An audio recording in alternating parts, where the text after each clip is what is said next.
నా పూర్ణ హృదయముతో నీకు కృతజ్ఞతాస్తుతులు చెల్లించుచున్నాను. దేవతల ఎదుట నిన్ను కీర్తించెదను. చదవండి. నమస్కారము చేయుచున్నాను నీ నామమంతటి కంటే నీవిచ్చిన వాక్యమును నీవు గొప్ప చేసి ఉన్నావు. నీ కృపా సత్యములను బట్టి నీ నామమునకు కృతజ్ఞతాస్తుతులు చెల్లించెదను. నీ కృపా సత్యములను బట్టి నీ నామమునకు కృతజ్ఞతాస్తుతులు చెల్లించెదను. దేవుడు తన మాటలను దీవించి ఆశీర్వదించునుగాక. చిన్న ప్రార్థన చేసుకుందాం. ప్రేమగల మా తండ్రి, పరిశుద్ధుడు అయిన దేవా, యేసుక్రీస్తు ప్రభువా, వందనాలు చెల్లిస్తూ ఉన్నాము. ఘనమైన మీ నామమును ఎంతో ఆరాధిస్తున్నాము తండ్రి. ఇంతవరకు కూడా ప్రభువా నీ కృపచేత గడిచిన దినములన్నీ కూడా నీ కృపలో మమ్మలను జ్ఞాపకం చేసుకుంటూ అనుదినము కూడా మా భారములను భరిస్తూ తండ్రి, ఈ దినము కూడా మా గొంతులో నీ ఊపిరి ఉంచి ప్రభు దినములో బేతనయాలో చేరి ఘనమైన మీ నామమును, గొప్ప నామమును ఆరాధించటానికి మీరు మాకిచ్చిన గొప్ప అవకాశమును బట్టి మీకు ఎంతో స్తోత్రములు, వందనాలు చెల్లిస్తూ ఉన్నాం. ఇంతవరకు మేమందరము కలిసి పాటలు పాడుకోవటానికి నీవెంతో సహాయపడ్డావు దేవా. నీవెంతో కృపనిచ్చావు. నీ నామం ఎంతో ఘనపరచబడినదని నిన్ను ఆరాధిస్తూ ఉన్నాం. వాయిద్యములలోనూ కలిసి నీ నామమును కీర్తించుటలోనూ మీరు చూపిన మీ అపారమైన ప్రేమను బట్టి స్తోత్రములు చెల్లిస్తూ ఉన్నాం. ప్రభా, ఈ సమయంలో మేము చదువుకున్న వాక్య భాగమును ఆశీర్వదించండి. దావీదు రాజు ఎందు నిమిత్తము దేవా నిన్ను ఆరాధిస్తూ వచ్చాడో, ఆయన జీవితంలో ఏమేమి అద్భుతమైన కార్యములు చేశారో అలాంటి కార్యములు మా జీవితాల్లో కూడా చేశావని నిన్ను స్తుతిస్తూ ఉన్నాం. మాకందరికీ కావలసిన ఆరాధన కొరకైన వర్తమానము నీ దాసుని నోట ఉంచండి. ఎందుకనగా ప్రభువా, నీ దాసుడు నిష్ప్రయోజకుడు, చేతకానివాడు, ఎన్నిక లేనివాడు, తృణీకరించబడినవాడు. నీ దాసుని నీ ఆత్మతో నింపి నాకు, నీ ప్రజలందరికీ కూడా కావలసిన ఆరాధన కొరకైన వర్తమానము, తలంపులు మీరు అనుగ్రహించండి. నీ దాసుడు మరొక్కసారి నేను నీ పాదముల చెంత పడవేసుకుంటున్నాను. నీ సహాయమును కోరుతున్నాం. చేరి వచ్చిన నీ ప్రజలందరిని బట్టి వందనాలు. ఇంకా చాలామంది రావాలి. వారందరూ కూడా రావటంలో సహాయపడు. భయభక్తితో తండ్రి, భయము భక్తి కలిగి మీ ఇంటిలోనికి వచ్చి నిన్ను యథార్థముగా ఆరాధించే మనస్సు కలిగి ఆరాధించే వారిగా సిద్ధపరచి మీరే నడిపించమని ప్రార్థిస్తూ ఉన్నాం. దేవా, సహాయపడండి. శత్రువుకెక్కడ కూడా లేశమైన స్థానము లేకుండా చేయండి. మీరు ఒక్కరే మహిమ తెచ్చుకోమని ఘనమైన మీ నామమును ఆరాధిస్తూ ప్రభువును మా రక్షకుడైన యేసుక్రీస్తు వారి ఘనమైన శ్రేష్టమైన నామమును ఆరాధించి ప్రార్థించి వేడుచున్నాము తండ్రి. ఆమేన్. మనం చదువుకున్న ఈ భాగములో దావీదు కీర్తన దావీదు కీర్తనని మనం పైన చిన్న అక్షరాలతో వ్రాయబడి ఉన్న మాటలు మనము చూస్తూ ఉన్నాం. అందుకొరకై ఈ కీర్తన దావీదు వ్రాసిన కీర్తన. 150 కీర్తనలు ఉన్నాయి. 150 కీర్తనలలో దావీదు దరిదాపు 70 కీర్తనలకు పైగానే వ్రాసాడు. మిగిలిన కీర్తనలు అనేకులు, కొరహు కుమారులు, ఆస, మోషే వీరందరూ కూడా వ్రాసినట్లుగా మనము లేఖనాల్లో చూడగలుగుతున్నాం. అందుకొరకై దావీదు వ్రాసినటువంటి ప్రతి కీర్తన కూడా తనలో ఉన్నటువంటి అనుభవాలు, తాను ఏమైతే దేవుని యొద్ద అనుభవించాడో, అది కష్టము కానీ, అది శ్రమ కానీ, అది సంతోషమే కానీ ఏమి అనుభవించాడో అవి తన సొంత అనుభవాలు, అంటే దేవుడు తన పక్షంగా చేసిన అనుభవాలను గురించి వ్రాసాడు. అంతేకాదు, ఆ అనుభవాలు ప్రభువైన యేసుక్రీస్తు వారిని కూడా చూపిస్తూ ఉన్నాయి. ఏంటంటే, లోకరక్షకుడైన దేవుడు ప్రభువైన యేసుక్రీస్తు వారిని గురించి కూడా తన కీర్తనలలో ఎన్నో సందర్భాల్లో ప్రవచించి పలికిన మాటలు చాలా ఉన్నాయి. ఈ కీర్తనలో కూడా లోకరక్షకుడైన యేసుక్రీస్తు వారిని గురించి పలికిన ఆత్మీయమైనటువంటి మాటలు ఎన్నో మనకు తెలియజేస్తూ ఉన్నాయి. అందుకొరకై ఈ కీర్తన దేవుని వాక్యమును విశ్వాసముతో అంగీకరించినందుకొరకై దావీదు దేవుని స్తుతిస్తూ ఉన్నాడు. ఏంటంటే, దేవుని వాక్యమును విశ్వాసముతో అంగీకరించినందుకై దేవుని కీర్తిస్తున్నాడు, స్తుతిస్తూ ఉన్నాడు. అందుకొరకై మనం ఈ భాగములో మరొక సంగతి ఏంటంటే, ఈ కీర్తన యథార్థముగా ఎలా ఆరాధించాలో మనకు నేర్పిస్తుంది. దావీదు ఎంత యథార్థముగా ఈ కీర్తనలో దేవుని ఘనపరిచాడో, లేక ఆయనను కీర్తించాడో, లేక ఆయనకు కృతజ్ఞతాస్తుతులు చెల్లించాడో, అవి ఈ కీర్తనలలో యథార్థతను బట్టి కూడా నేర్పిస్తున్నవి మనకు. మనం కూడా యథార్థమైన మనసుతోటి దేవుని ఆరాధించాలి. ఎలా ఆరాధించాలి? యోహాను సువార్త 24 అధ్యాయం 4 వచనములో ఉన్న మాట ఏంటంటే, దేవుడు ఆత్మ గనుక ఆయనను ఆరాధించువారు ఆత్మతోనూ సత్యముతోనూ ఆరాధించాలి. అట్టి ఆరాధన కోరుతున్నాడు. దేవుడు మనలో నుండి కోరేది ఏంటంటే, యథార్థమైన మనసుతో ఆత్మతో ఆరాధించటం కోరుకుంటున్నాడు. అంతేగాని మనలో ఉన్నవేవి కూడా ఆయన మనకున్న ఆస్తి కానీ, మనకున్న ధనము కానీ ఏది కూడా కోరేవాడు కాదు మన దేవుడు. ఎందుకంటే అంత ఆయనదే కదా.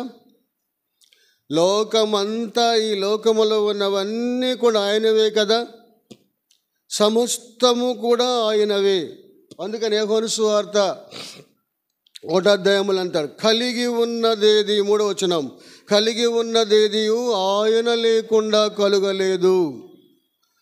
ఏమైతే మన కంటికి కనిపిస్తున్నవన్నీ కూడా, ప్రకృతిలో ఉన్నవన్నీ కూడా ఆయన లేకుండా కలుగల. ఆయన అంటే ప్రభువైన యేసుక్రీస్తు వారు లేకుండా కలుగల. అన్నీ ఆయన మూలముగా కలిగినవే. ఆయన మూలముగా అంటే కలుగునుగాక అనగానే కలిగాయి.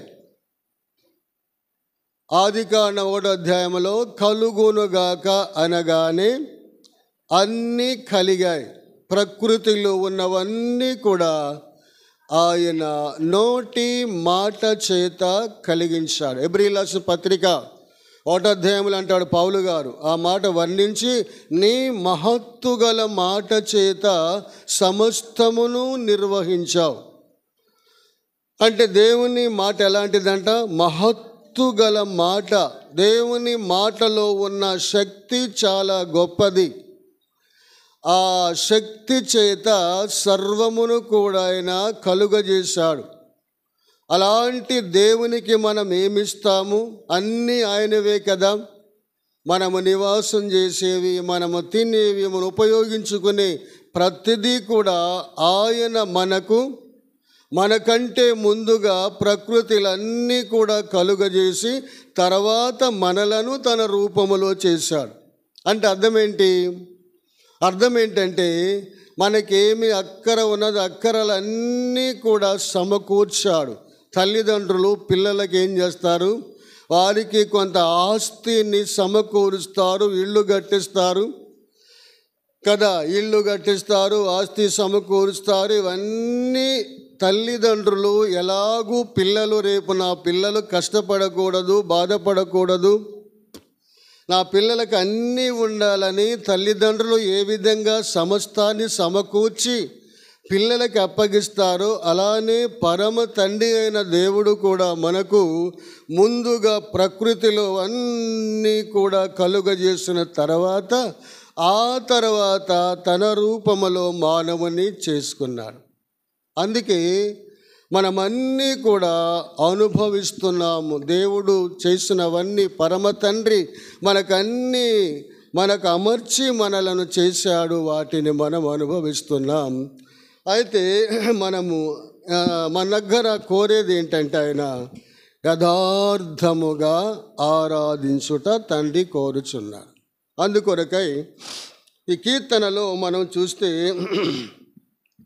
యథార్థమైన మనసుతో దేవుని ఆరాధించాలి.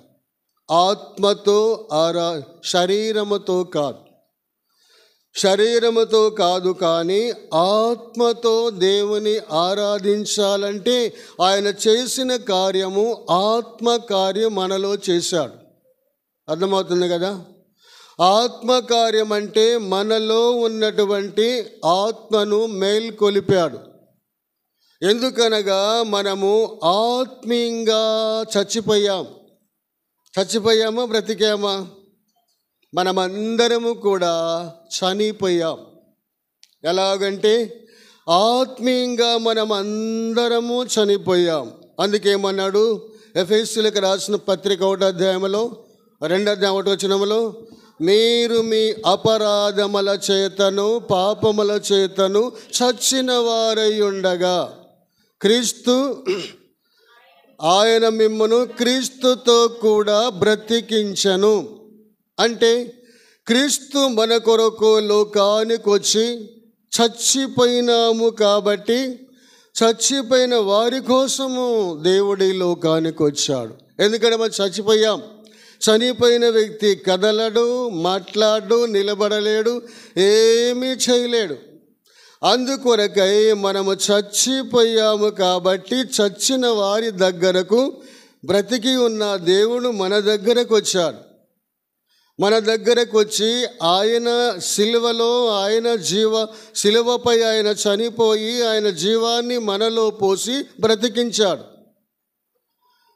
అందుకని ఇదే కార్యం అంటే ఆత్మ కార్యము, దేవుడు చేసినటువంటి ఆత్మ కార్యం. అందుకని మనం ఎలా ఆరాధించాలంట? ఆత్మతో సత్యముతో దేవుని ఆరాధించాలి. ఆత్మ ఏమి నేర్పిస్తుందంటే సత్యాన్ని నేర్పిస్తుంది కదా. ఆత్మ ఏమి చేస్తుందంటే సత్యాన్ని నేర్పిస్తుంది. కాబట్టి ఆ సత్యముతో దేవుని ఆరాధించాలి. అదేమన్నాడంటే 23వ వచనంలో, అది యథార్థముగా దేవుని ఆరాధించాలి, యథార్థముగా ఆరాధించాలి. అందుకే కీర్తనలో ఉన్న ప్రాముఖ్యత ఏంటంటే యథార్థమైన మనసుతో దేవుని ఆరాధించాలి. ఎక్కడ కూడా అంతరంగములో పొరపాటు కానీ అవిధేయత కానీ కలిగి ఆరాధిస్తే ఆ ఆరాధన దేవుడు అంగీకరించడు, ఇష్టపడడు కదా, ఇష్టపడడు. కాబట్టే దావీదు మనకు నేర్పిస్తున్న ఆత్మీయమైన సత్యము ఏంటైనా ఆరాధించాడంటే చదువుకుందాం. 138వ కీర్తన 1వ వచనం, నేను నా పూర్ణ హృదయముతో నీకు కృతజ్ఞతాస్తుతులు చెల్లిస్తున్నాను. పూర్ణ హృదయముతో, అందుకంటాడు పూర్ణ ఆత్మతో, పూర్ణ మనసుతో. మార్కు సువార్తల మాట మనం చదువుకోగలుగుతాం. చూడండి, ఆ మాట చదువుకుందాం. మార్కు సువార్త 11వ అధ్యాయం కూడా చదువుకుందాం. మార్కు సువార్తలో మార్కు గారు అంటున్నాడు, మార్కు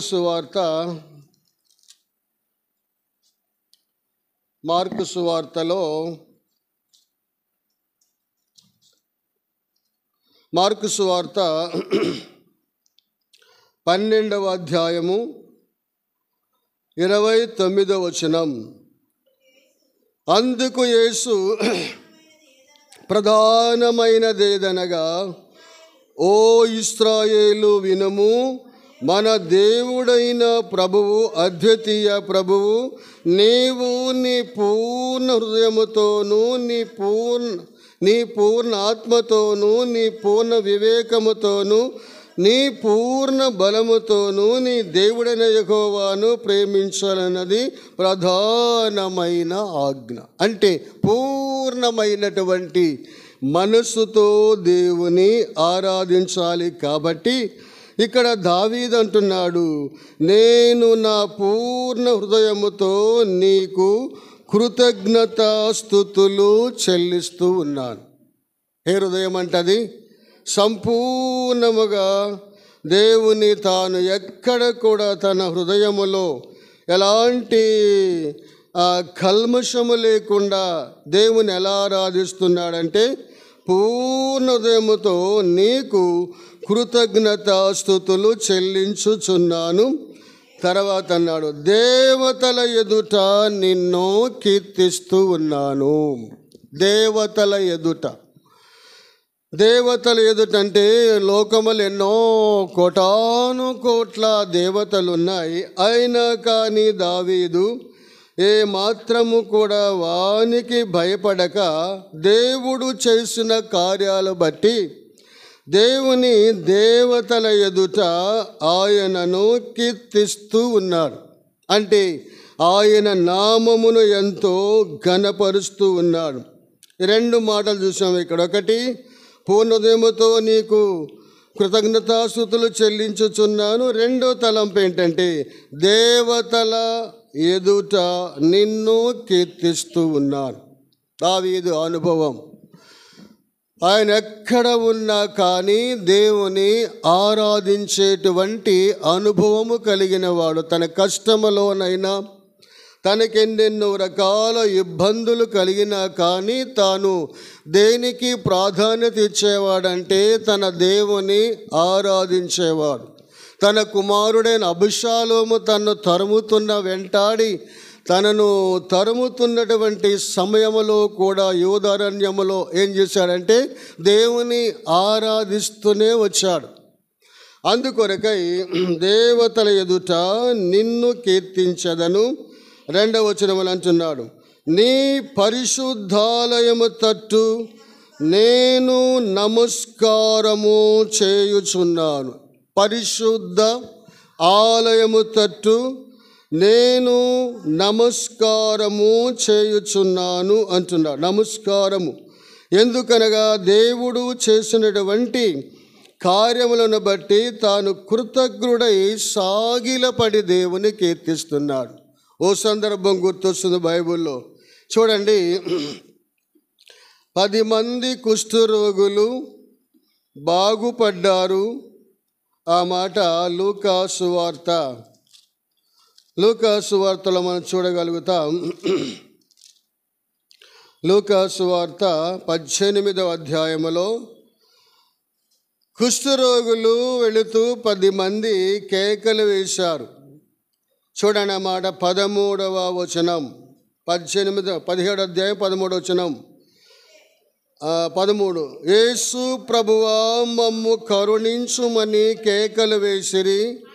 ఆయన వారిని చూచి, మీరు వెళ్ళి మిమ్మును యాజకుని కనపరుచుకొనుడని వారితో చెప్పెను. వారు వెళ్ళుచుండగానే శుద్ధులయ్యారంట. వారు వెళ్ళుతున్నప్పుడే మార్గములోనే శుద్ధులయ్యారు. యాజకుని దగ్గరకు కూడా పోలేదు, కానీ వారు మార్గములోనే శుద్ధులయ్యారు. అయితే మార్గములోనే శుద్ధులైరి. 15వ వచనం, వారిలో ఒక్కడు తనకు స్వస్థత కలుగుట చూసి, వారిలో ఒక్కడు అంటే 10 మంది కూడా శుద్ధులయ్యారు. 10 మంది కూడా వారి రోగము బాగుపడింది. ఈ 10 మంది కూడా రోగము బాగుపడింది. కానీ వారిలో ఒక్క వ్యక్తి అంట, వారిలో ఒకడు తనకు స్వస్థత కలుగుట చూశాడు. అంటే వారు కూడా చూసుకున్నారు. కానీ ఇక్కడ జరిగిన సందర్భం ఏంటంటే, ఒకడు కలుగుట చూసి గొప్ప శబ్దముతో దేవుని మహిమపరిచాడంట.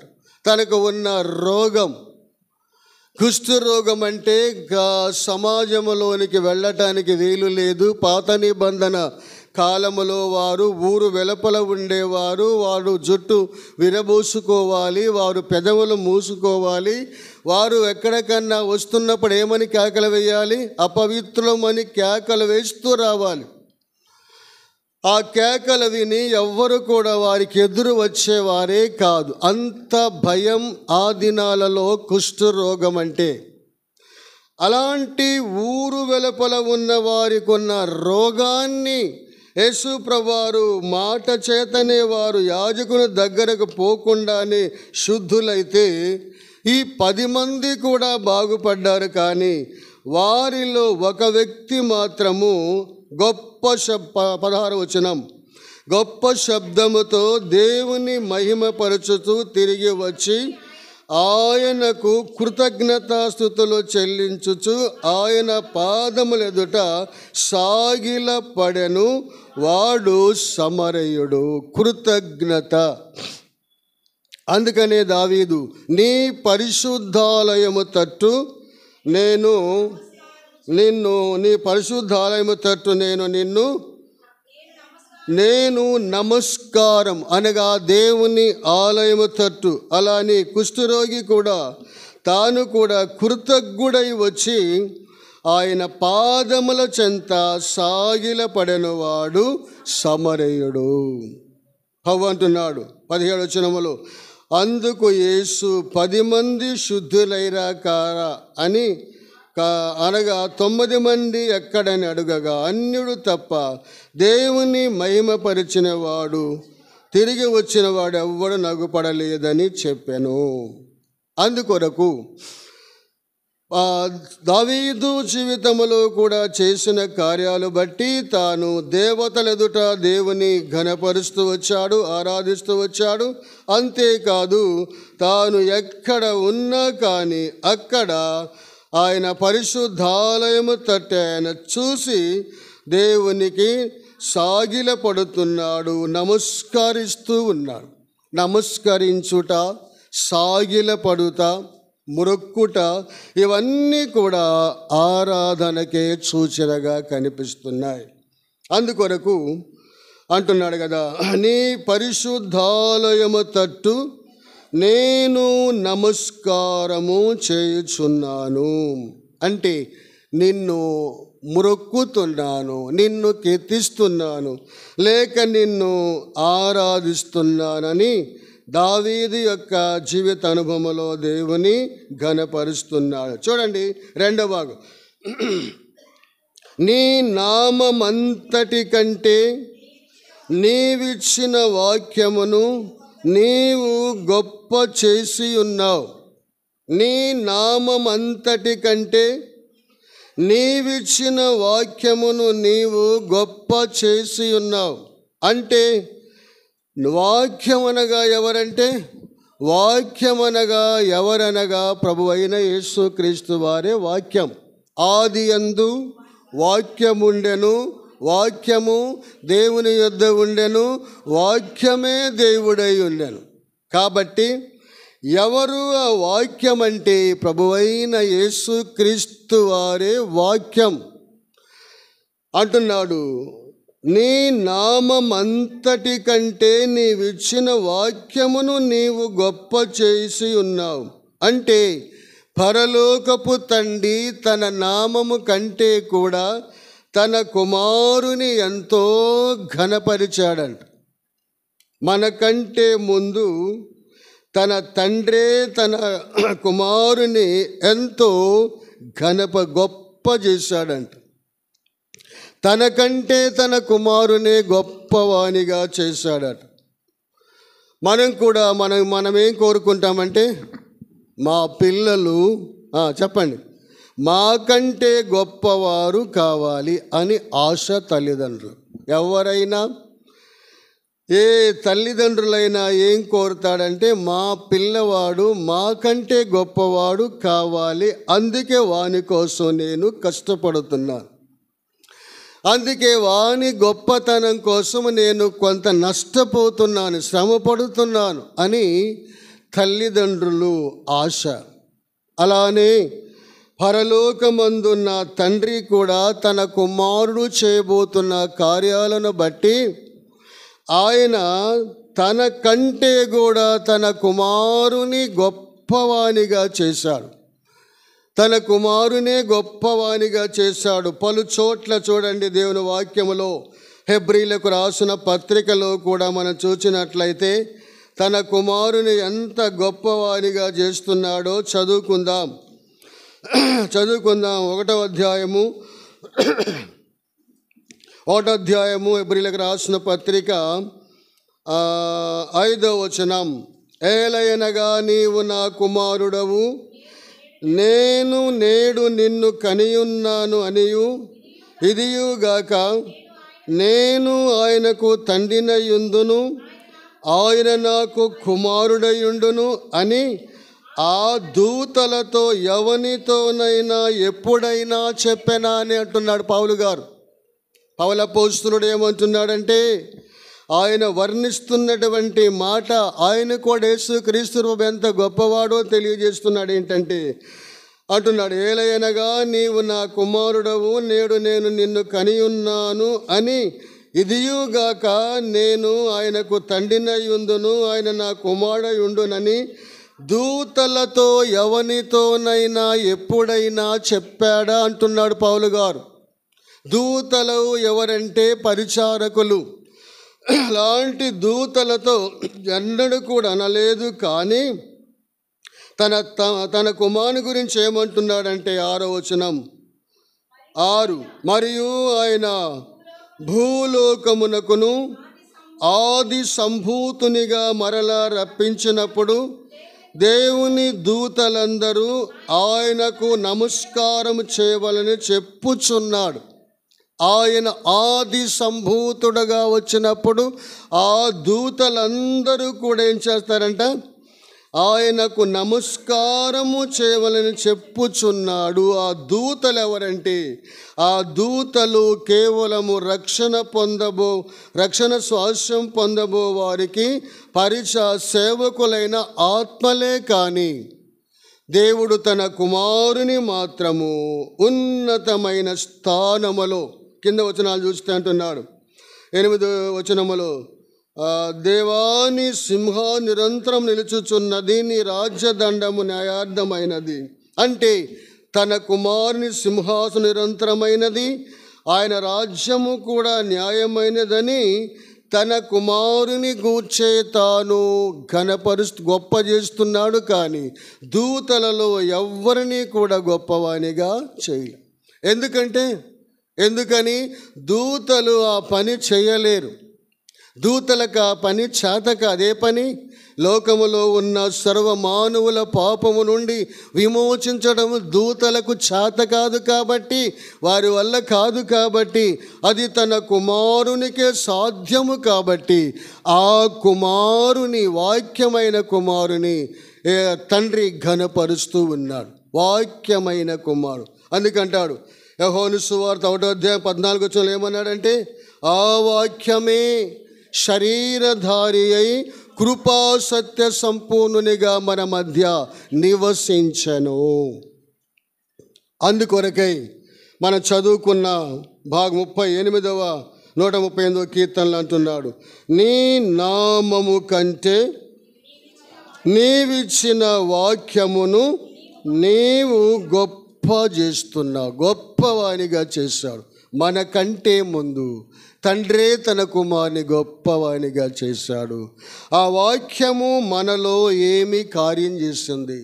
టైం లేదు, ఒక 5 మాటలు ఆ వాక్యము మనలో ఎలాంటి కార్యం చేసిందో, వాక్యము అనే మాటను ఆధారం చేసుకుని ఆ వాక్యం మనల్ని ఎలాంటి కార్యం చేసిందో మనం బైబిల్లో కొన్ని సందర్భాలు మనం చదువుకుందాం.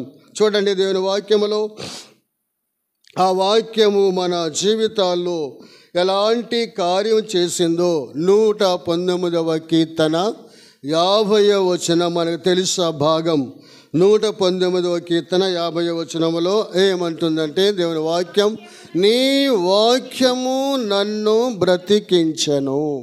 ప్రియులారా, వాక్యము మనల్ని బ్రతికించిందంటే ప్రభువైన యేసుక్రీస్తు వారు మనల్ని బ్రతికించాడు. బ్రతికించాడంటే చచ్చిపోయాం. చనిపోయిన వారిని ఎవరు బ్రతికించారంటే వాక్యమైన యేసుక్రీస్తు ప్రభు మనలను బ్రతికించాడంటే, మనము బ్రతకటానికి ఆయన ప్రాణాన్ని మన కొరకు సిలువలో అర్పించాడు. సిలువపై ఆయన చనిపోయాడు కదా. సర్వ మానవుల నిమిత్తమై లోకరక్షకుడైన దేవుడు, వాక్యమై ఉన్న దేవుడు సిలువలో తన రక్తమంతా మన కొరకు ధారపోసి మనకున్న శిక్ష యావత్తు కూడా ఆయన భరించి సిలువపై ఆయన చనిపోయాడు. లేఖనాల ప్రకారం ఆయన సమాధి చేయబడ్డాడు. లేఖనాల ప్రకారం ఆయన మరణమును జయించి తిరిగి లేచి ఆ చనిపోయినటువంటి మనలో ఆయన జీవాన్ని పోసి మనలను బ్రతికించాడు. ఎఫెసీ పత్రిక 2వ అధ్యాయం చూస్తూ వచ్చాం. కాబట్టి అంతేకా చదువుకున్న మాట. ఎఫెసీలకు రాసిన పత్రిక 2వ అధ్యాయంలో పౌలు గారు అంటున్నాడు, చూడండి, మీరు మీ అపరాధముల చేత పాపముల చేతను మీరు చచ్చిన వారై ఉండగా ఆయన మిమ్మును క్రీస్తుతో కూడా బ్రతికించాడు. తన కుమారుని ఎలా బ్రతికించాడో అలానే తన కుమారుని యొక్క జీవము మనలో పోసి మనలను ఆత్మీయంగా చనిపోయిన మనలను మరలా బ్రతికించాడు ప్రభువైన యేసుక్రీస్తు వారు. ఆయన ఆత్మీయంగా చనిపోయిన మనలను ఆయన మన కొరకు చనిపోయి ఆయన జీవాన్ని మనలో పోసి బ్రతికించాడు. అందుకని కీర్తనకారుడు అంటున్నాడు, నీ వాక్యము నన్ను బ్రతికించను. తర్వాత నా బాధలలో ఇదే నాకు నెమ్మదిని కలిగిస్తుంది. బ్రతికించడమే కాదు, మనకు వస్తున్నటువంటి బాధలు, కష్టములు, ఇబ్బందులు అన్నిటిలో కూడా ఏం చేస్తుందంట? నెమ్మది కలిగిస్తుంది. ఏంటంటే దేవుని వాక్యం అనగా ప్రభువైన యేసుక్రీస్తు వారే మనకు నెమ్మదిని కలిగిస్తున్నాడు. మరొక మాట చదువుకొని చూడండి. మొదటి తలంపు, ఆయన బ్రతికించాడు, మనకు నిత్యము కూడా నెమ్మదిని కలిగిస్తున్నాడు. తర్వాత చదువుకుందాం. 119వ కీర్తన 67వ వచనం చూడండి. 119వ కీర్తన 67వ వచనం, శ్రమ కలుగక మునుపు నేను త్రోవ విడిచితిని, ఇప్పుడు నీ వాక్యమును అనుసరించి నడుచుకొనుచున్నానంటే నీ వాక్యము నన్ను బ్రతికించింది. బాధలో నెమ్మదినిస్తుంది. అంతేకాదు నీ వాక్యం ఏం చేస్తుందంటే నన్ను నడిపిస్తుంది. బ్రతికిన వ్యక్తి ఏం చేస్తాడు? నడుస్తాడు. అందుకొరకే వాక్యమైనటువంటి దేవుడు ప్రభువైన యేసుక్రీస్తు వారు ఈ దినము వరకు కూడా మనల్ని ఏం చేస్తున్నాడంటే ఆయన నడిపిస్తూనే ఉన్నాడు. నడిపించాడు కాబట్టి ఆయన ఇంటికి వచ్చాం కదా. ఇలా నడవలేక, ఇలా ఈరోజు దేవుని సన్నిధి అనుభవించలేక ఎంతోమంది లోకం విడిచి వెళ్ళిన వారు కోకొల్లలుగా ఉండవచ్చు. కానీ దేవుడు మనల్ని బ్రతికించాడు, మనకు నెమ్మదినిస్తున్నాడు, తర్వాత మనలను నడిపిస్తూ ఉన్నాడు. వాక్యమైన యేసుక్రీస్తు ప్రభు మనలో చేసిన మూడవ కార్యం ఏంటంటే మనలను నడిపిస్తున్నాడు. 4వ మాట చదువుకుందాం. 4వ మాట 119వ కీర్తన 89వ వచనం చదువుదాం. చూడండి అందరా. యెహోవా, చూడండి, యెహోవా నీ వాక్యము ఆకాశమందు నిత్యము నిలకడగా ఉన్నది. ప్రియులరా, ఈ తలంపు మనము చూస్తే మనలో ఆ వాక్యమైనటువంటి దేవుడు నడిపించడమే కాదు ఎలా ఉందంట, నిత్యము నిలకడగా మనలను నిలకడగా ఉండులాగున ఆ వాక్యము మనలో జరిగిస్తుంది. చూడండి, మళ్ళీ చదువుదాం మాటను. యెహోవా నీ వాక్యము ఆకాశమందు నిత్యము నిలకడగా ఉన్నది, నీ విశ్వాసత. ఈ మాట మనం చూస్తే యెహోవా నీ వాక్యం ఆకాశమందు నిత్యము నిలకడగా ఉన్నది. అలానే వాక్యమైన దేవుడు ఆకాశమందు ఎలా నిత్యమై ఉన్నాడో అలానే మనలను ఆత్మీయమైన జీవితంలో నిలకడగా ఆయన మనలను నడిపిస్తున్నాడు. మనలో నిత్యము నిలకడగా మనలను ఆయన పోషిస్తున్నాడు, మనకు సహాయపడుతున్నాడు. ఎవరంటే వాక్యమైన ప్రభువైన యేసుక్రీస్తు వారు. ఎన్ని మాటలు ఇప్పుడు? 1, ఆయన వాక్యము మనల్ని బ్రతికించింది. 2వది, బాధల్లో నెమ్మది కలిగిస్తుంది. 3వది, నడిపిస్తున్నది. 4వది, నిత్యము నిలకడైన స్థితిలో మనల్ని దిన వరకు కూడా నడిపిస్తుంది. ఎందుకంటే మనము నిలకడ లేని వారం. అంటే కొద్దిసేపు అటు, కొద్దిసేపు ఇటు, కొద్దిసేపు మందిరం, కొద్దిసేపు లోకం, అలా ఉంటాము. కాబట్టి అలా ఉండవద్దు అని దేవుడు ఆయన వాక్యము చేత మనలో ఆత్మీయమైన నిలకడతో మనకు సహాయపడుతున్నాడు. అందుకే తండ్రి తన కుమారుని అంత గొప్పవానిగా ఎందుకు చేశాడంటే ఈ కార్యములన్నీ కూడా లోకములో చేయబోతున్నాడు గనక ఈయనను నేనే గొప్ప చేయాలని తండ్రి తాను వాక్యమును గొప్ప చేశాడు. మరొక మాట చదువుకుందాం.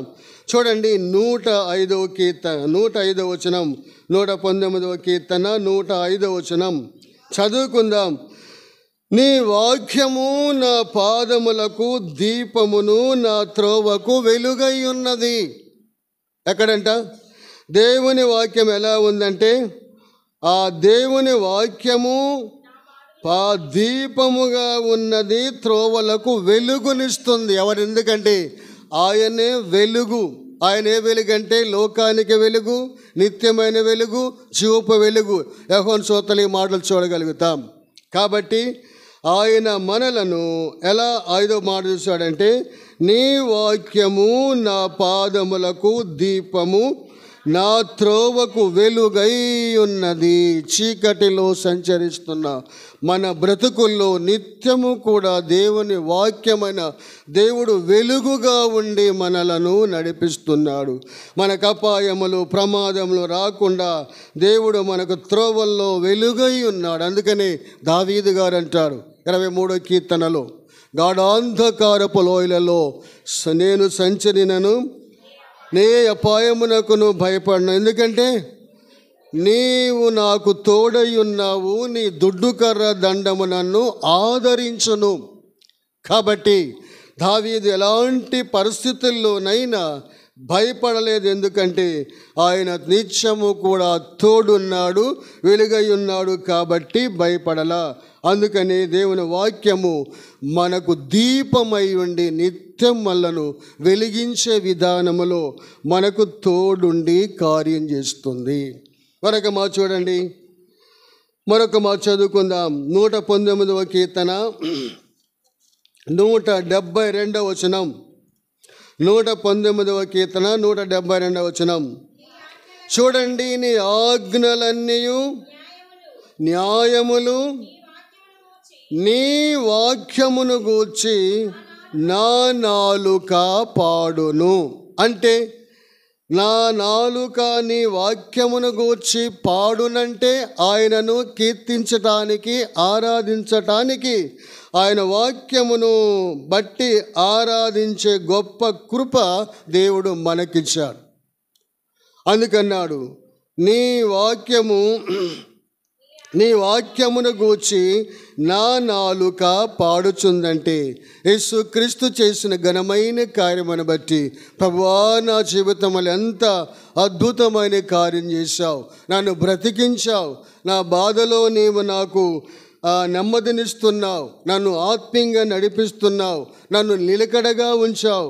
అయ్యా, నీవు నాకు అన్ని వేళలా నా మార్గాల్లో దీపమై ఉన్నావు. అందుకు నేను హృదయమారా నిన్ను స్తుతిస్తున్నా. ఇన్ని కార్యాలు చేసావు కాబట్టి నీవిచ్చినటువంటి నాలుకతో నీవు చేసిన ఘనమైన కార్యాలను నిన్ను ఎంతో ఘనపరుస్తున్నాను కదా. పాడబడతాం కదా, ఎట్లు మౌన